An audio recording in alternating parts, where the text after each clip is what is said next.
At 'pag mainit na, lagyan na natin ng mantika, onti lang.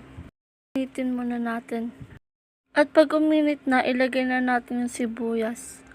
At pagtapos natin ilagay yung sibuyas, halu-haluin naman natin.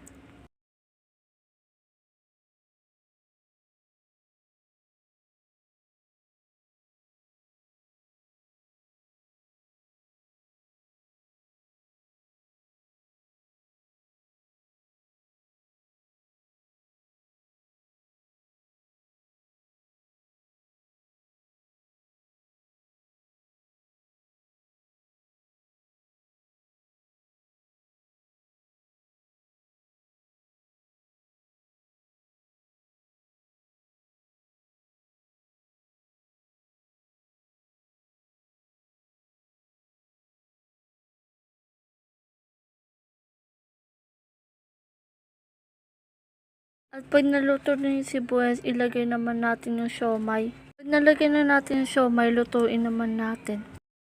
'Pag naluto na yung siomai, lagyan naman natin siya ng tubig.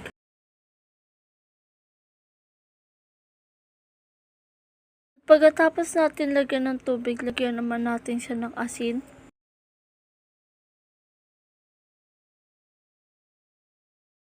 Pagkatapos natin siya lagyan ng asin, halu-haluin naman natin ng maigi.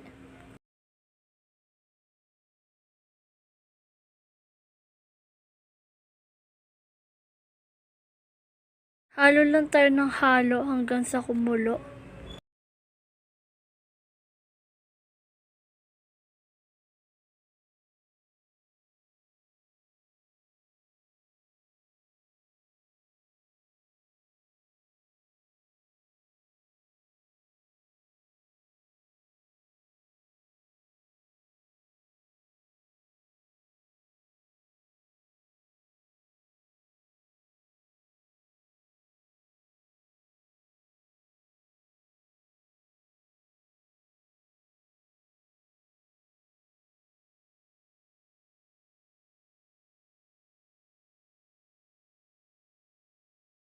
At pag kumulo na, ilagay na natin ng patola pati yung miswa.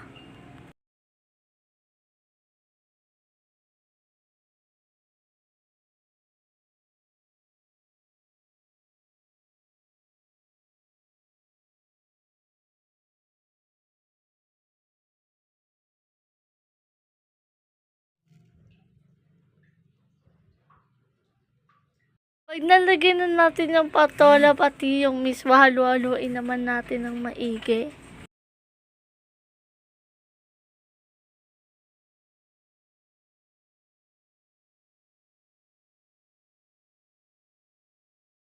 Pag malambot na yung gulay, ibig sabihin nun luto na.